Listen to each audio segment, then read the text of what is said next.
Kinilala ni 2025 Miss Grand Philippines Emma Tiglao ang malaking naiambag ng kanyang pagiging news anchor at pag-host sa Net25 sa kanyang pageant journey. Sa ngayon, naghahanda na si Tiglao para sa kanyang lalahukang Miss Grand International Pageant sa Bangkok, Thailand sa Oktubre. Si Gianna Llanes sa report. Nasungkit ng dating binibining Pilipinas at kasalukuyang newscaster at host ng Net25 na si Emma Tiglao ang titulong Miss Grand Philippines 2025. Siya rin ay hakot awards dahil sa dami ng mga awards na kanyang natanggap.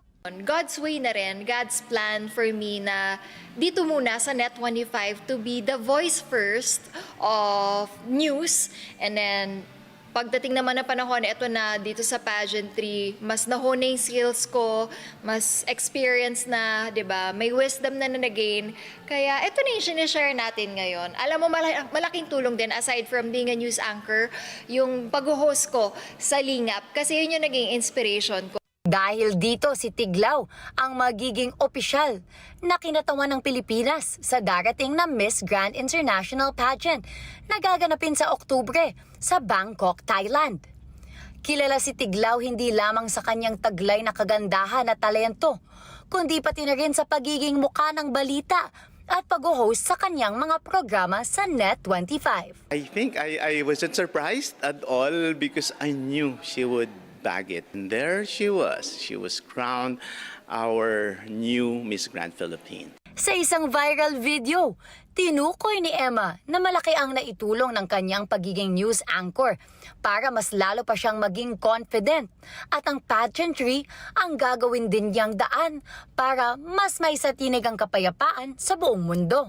These stories taught me one truth, that my voice has a purpose beyond the newsroom. Now listen closely to the beat of my heart. In every heart that dares to believe, I dream of a time when I will no longer speak of pain, but of peace. When my stories will no longer echo fear, but harmony, unity, and love.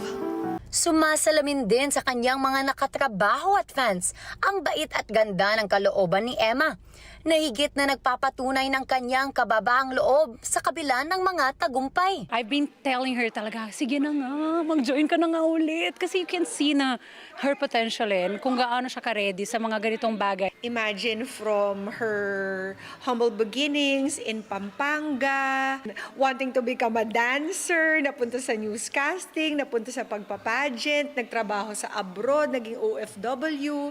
I mean, there's nothing that she says no to. Bilang patunay ng respeto at paghanga kay Emma mula sa kanyang mga kapwa, ilan sa mga beauty queens ang nagpahayag ng kanilang papuri kay Tiglao. Kabilang sa mga binanggit nila ay ang kanyang taglay na galing, pagmamahal at tunay na pusong Pilipina na magdadala ng karangalan sa bansa. The first time I heard nasasali siya ng Miss Grand Philippines, sabi ko, I'm really excited because Ate Emma is very kind person. My very first impression kay Ate Emma, magaan kasama, which is true. And I'd say she's quite mesmerizing. Like, her smile is like the best asset of her. Like, she can light up a room. Beautiful, super ganda. And talagang ate, maalaga, masarap kasama. She really takes care of you and makes sure that you're okay. Higit namang naging makabuluhan ang kanyang pagbabalik sa telebisyon nang siya'y salubungin ng isang red carpet homecoming sa programa niyang kada umaga sa Net25. Doon, kinantahan at ipinagdiwang ang bagong yugto ng kanyang paglalakbay sa entablado ng kagandahan. It's so surreal that I was able to serenade her personally and to really express my kumbaga excitement. Suportado ng sambayan ng Pilipino si Emma sa kanyang paghaharap sa Coronation Night ng Miss Grand International sa Bangkok. Bit-bit ang pangarap ng bansa na muling magwagi sa pandaigdigang patimpalak sa larangan ng pageantry. Super proud ako sa iyo and kung gaano nakalayo yung narating mo, and sana mapanalo natin ang back-to-back sa Miss Grand International. Congrats, Emma. Ang tagal nating hinintay na magbalik ako ulit sa entablado ng pageantry. Imagine, 6 years akong napahinga. Sobrang saya ko at nagbalik tayo at naibalik din natin ang crown, another crown for us. Gianna Llanes para sa Mata ng Agila. Matatag, matapang, matapat.